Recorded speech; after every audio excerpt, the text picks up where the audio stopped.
Have you ever gazed at an icon?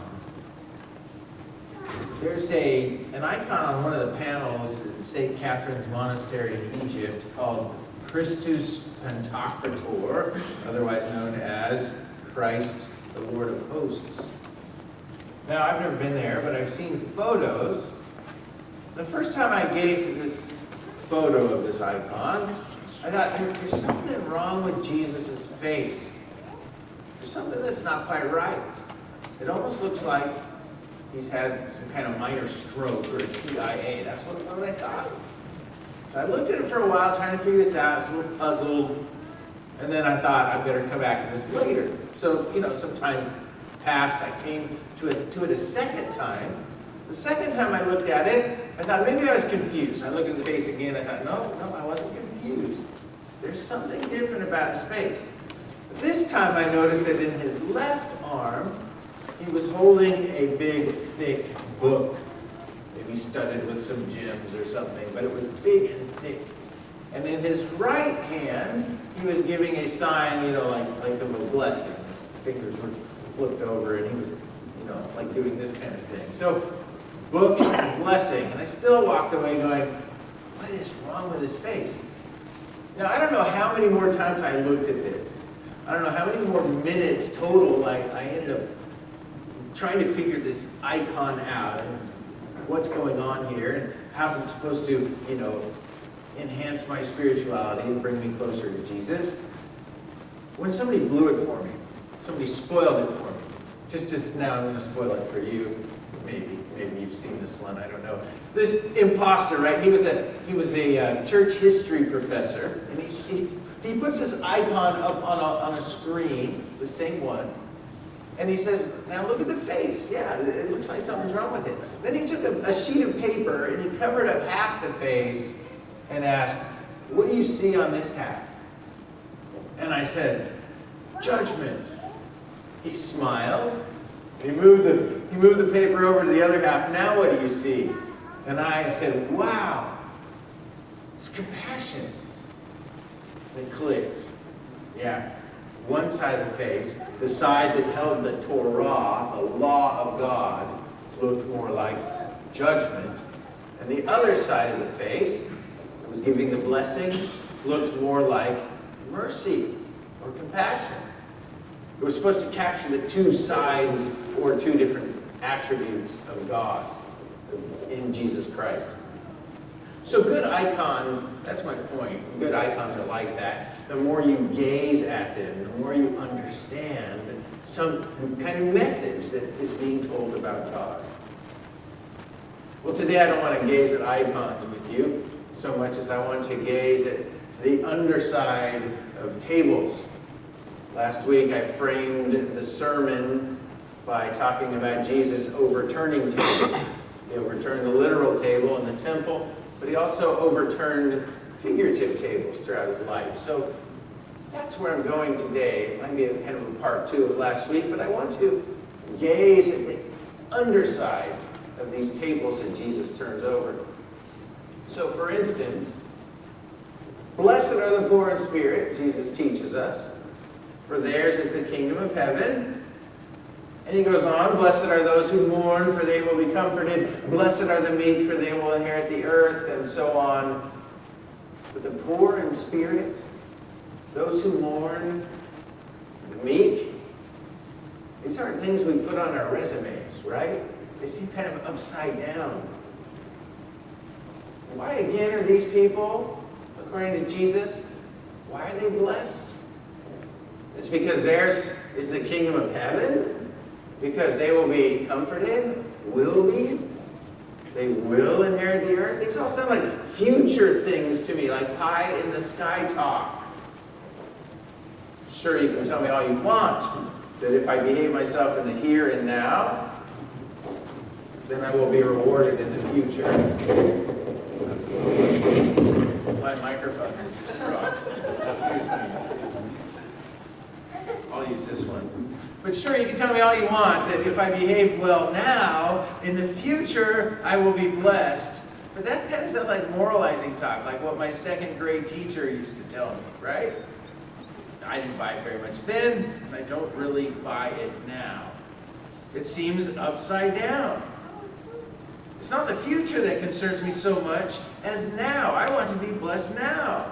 And I'm pretty sure being melancholy and mopey isn't the way to do it. In case you haven't noticed, it's not the poor in spirit, or the mournful, or the meek who get their way in this life. But it's the confident, it's the self-assured. I can even say the pushy. Sometimes the bullies get their way. It's fine and well to want a nice life in the future, in the afterlife. What about the here and now? It's now that I want to be blessed. Why doesn't Jesus say something like, blessed are those who make a lot of money? Because then they can afford a house. It's comfortable. And they can send their kids to the schools they want to go to. And why doesn't Jesus tell me things like that? Why doesn't Jesus tell me what the culture tells me all around me? Why does following Christ have to feel so upside down at times? Like I'm staring at the underside of a tabletop. But to gaze at the underside, it's not necessarily a bad thing. Jesus seems to know this. I mean, otherwise, why would he call us to do it? Maybe that's what he's asking us to do. Maybe there's something in there. Maybe like an icon, the more we stare at a tabletop, the more we're going to understand. It's really what we do when we come together every Sunday. We gather week after week. We engage in corporate spiritual disciplines. We listen to sacred stories. We engage in sacred rituals. We listen to sacred music. We participate in sacred seasons. Aren't these kind of upside-down practices? But in them, we contemplate Jesus and the tables he has overturned.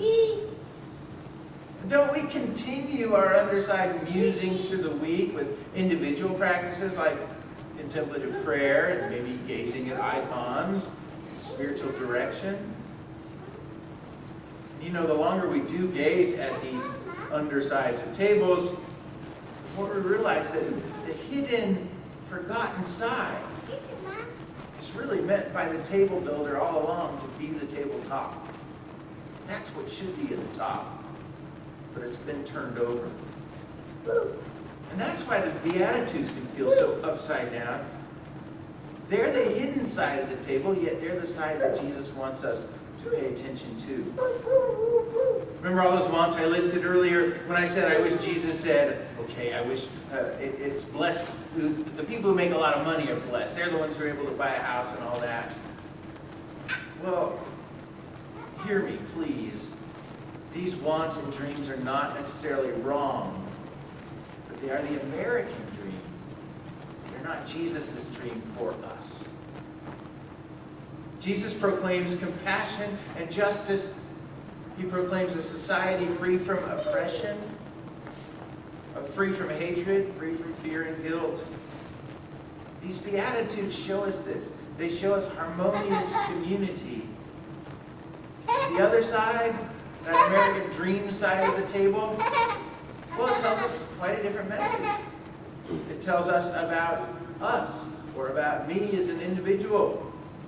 How to live well, how to look good, how to stand out from everyone around me, how to be an individual. It's quite a different message. So what can we do about it? Is gazing at the underside of tabletops a valuable use of our time? Are the Beatitudes reality? Or is Jesus presenting us with an unrealizable ideal? Most of us are individuals, after all. We come together because of our common knowledge and understanding of Christ. We're Christians, and yet it often feels like we're a bunch of individuals who come together. Besides, even if we do manage to break beyond our individualistic values, we have them all around us in our culture. We like them. But if we can break beyond these and form some kind of cohesive good, we're still a small church. What can we do? Not very big at that. all around us is the message of American individualism. So what can we do?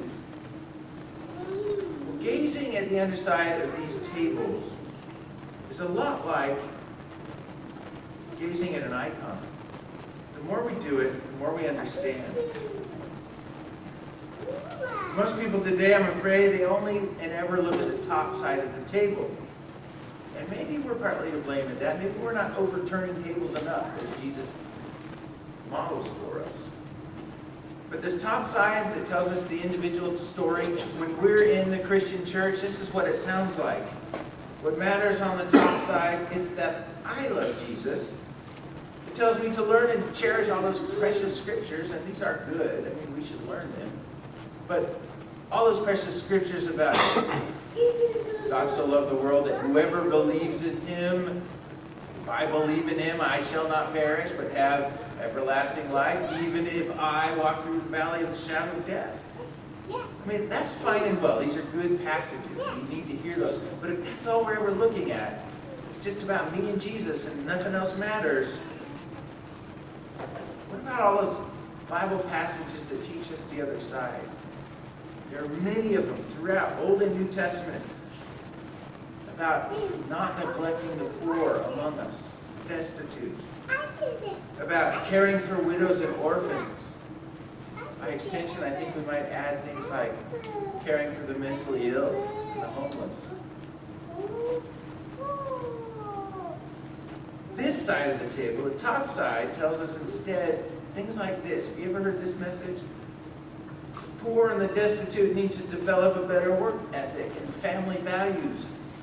It's not society's fault, and so why should I be forced to pay taxes for someone who's not working for their own food? You've heard that message. It's that individual side that tells us this.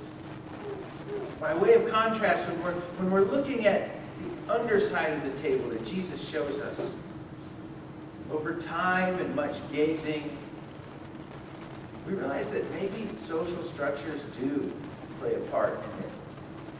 Maybe there's things we can do on a bigger level with society. Maybe we should even get political from time to time. Just as an example, I was shocked in seminary not too many years ago to learn, this is the first time I'd ever learned this, that in our land of the free, even as late as the 1980s, people of color were denied mortgage loans on the basis of the color of their skin. I mean, this is a social injustice. It's something we can do about it. And the people who are claiming this, we can't just say, oh, they're pulling out a victim card. No, this is a true injustice. It was even more shocking to me because I suddenly realized that this had never affected me. I'd never been experienced by it. I never had that personal experience like so many others. I was ignorant. Isn't this ignorance in itself a kind of social injustice? So gazing at the underside, these are the kinds of things we begin to notice. We start to ask questions like, who are the true victims of the system? There's systemic injustice. How can we deal with it? Who are the true victims? And when we see them, when we identify them, how can we then care for them? Another question, how do we foster on a bigger level a compassionate social order? That side of Jesus' face that was about mercy and compassion, how do we bring that about for the common good? So yeah, we are a small church. But we're not too small to figure out some of these things. Figure out some way of bringing the underside of the table into sharper focus so that the world around us focuses on it more. And then go from there.